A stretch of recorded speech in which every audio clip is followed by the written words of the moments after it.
अगर आपको हमारी वीडियो पसंद आए तो उसे लाइक, शेयर और सब्सक्राइब जरूर करें। नमस्कार दोस्तों, मैं श्याम वशिष्ठ और आप देख रहे हैं पीआर खोज। किसान की बेटियों को तंबू लगाने पर मजबूर ना करे सरकार, आंगनबाड़ी कार्यकर्ताओं की जायज मांगों को सरकार हल करे। पहले भी रजिस्ट्रों में ही काम करती थी, आगे भी रजिस्ट्रों में ही काम करेंगी। ऑनलाइन काम नहीं करेंगी आंगनबाड़ी कार्यकर्ता।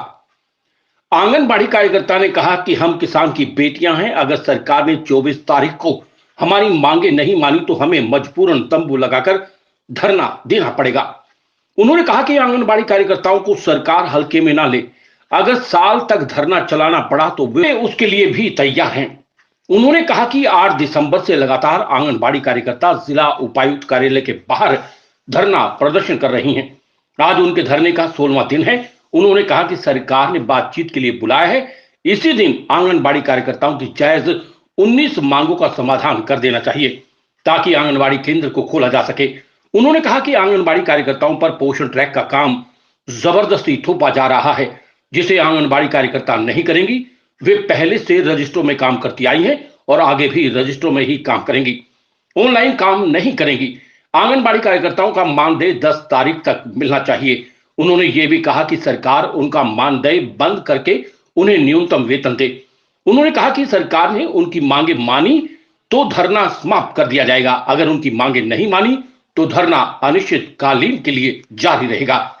कर्मचारी नेता ने कहा कि सरकार जानबूझकर धरने को लंबा खींच रही है। सरकार धरने को जितना लंबा खींचेगी उतना ही तीव्र होगा।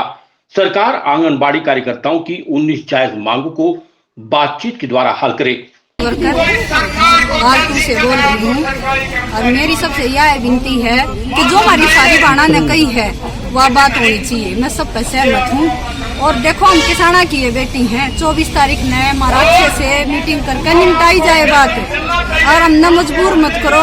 ट्रेली में सामान गल रहा है, ऐसा ना हो तंबू तान को मुनाड़ बैठना पड़े। पहला तो मैं आ रही हूँ, फिर लाऊं पोते पोतिया ने, ऐसा ना हो मैंने अपनी भैंस भी लेनी पड़ जाए। देख लो जी, काम कर दो हमारा 24 तारीख ने, ताकि मैं सेंटर खोज दूँ। मेरा नाम गीता है और मैं जिला प्रधान CIP हेल्पर यूनियन से। और मैं ये चैनल के माध्यम से सरकार को ये चेतावनी देना चाहते हैं कि सरकार जितना है हेल्पर वर्कर को, आंगनबाड़ी STS को हल्के में ले रही है, ये हल्के की बात नहीं है। अब तो इनका किसानों का जो धरना चल रहा था 1 साल तक चला, अगर हमें भी 1 साल तक अगर धरने पर बैठना पड़ गया तो हम 1 साल तक धरना भी चला सकते हैं। या तो 24 तारीख को हमारी सारी मांगों पर यस होनी चाहिए, नहीं तो हम इस धरने को आगे तक बढ़ाएंगे। मैं आंगनबाड़ी वर्कर खरगोदा ब्लॉक से हूँ जी। जो हमारी बहनें 8 तारीख से लगातार धरने पर बैठी है, इसका ये किसी कारण की वजह से ही बैठी है कि एक तो हमारे ऊपर जो ये पोषण ट्रैकर का काम थोपा गया है, ये हमारे से नहीं किया जाएगा, ऑफलाइन काम करेंगे हम।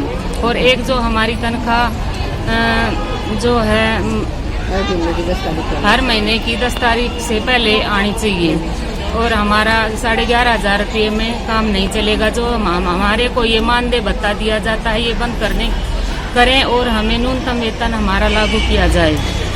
और मैं आशा करती हूँ कि अगर आपने हमारी बातों की तरफ ध्यान दिया तो हमारा ये धरना बंद हो जाएगा, नहीं तो हमारा लगातार ये धरना निश्चित समय तक चलता रहेगा।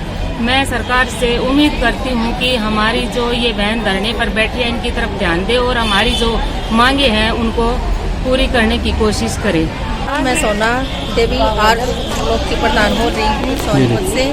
मैं ये चाहती हूँ सरकार हमारी इस हड़ताल की तरफ ध्यान दे कि हम इतने दिनों से बैठी हुई है। सरकार का एक भी नुमाइंदा कि ये नहीं कह रहा है कि हम आपकी मांगे पूरी करेंगे और आप अपने सेंटरों को खोलेंगे।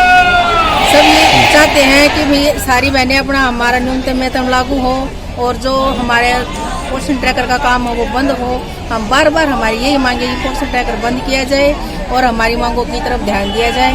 सरकार ये ना सोचे कि इस बार हम अगर नारी शक्ति अगर एक हो गई है तो इस आपकी सरकार को हम हिला के रख देंगे। अपने पीछे अपने इतिहास को देख ले सरकार की, जब भी यूनियन हमारी इकट्ठी हुई है ये सरकार अपना मतलब अपनी सत्ता को कहाँ से हम सत्ता अगर हम सत्ता बढ़ा सकते हैं तो हमारी एकता इसको सत्ता को हटा भी सकती है। ये हमारी नारी शक्ति को सरकार कम ना समझे। हम बहुत मजबूत है। हम नारी नहीं, खून भरी चिंगारी है। ठीक है, सरकार से हम यही अपील है कि हमारी 24 तारीख को सारी मांगे पूरी करी जाए और उन पर ध्यान दिया जाए। आनंद शर्मा, प्रधान सिट्टू जिला सोनीपत। आज 16वें दिन में आंगनबाड़ी वर्करों की हड़ताल चली गई है, लेकिन हरियाणा सरकार जानबूझ कर लंबा खींच रही है और जितना लंबा सरकार खींचेगी आंदोलन उतना तीव्र होगा, तेज होगा। और न केवल आंगनबाड़ी वर्कर, हेल्पर, तमाम हरियाणा के जो कर्मचारी मजदूरों के संगठन हैं वो भी इस आंदोलन का हिस्सा बनेंगे। हम सरकार से मांग करते हैं कि सरकार बातचीत का रास्ता अपनाए और इनके जो 19 सूत्रीय मांग पत्र है उस पर बातचीत के माध्यम से इनकी समस्याओं का, मांगों का समाधान करे।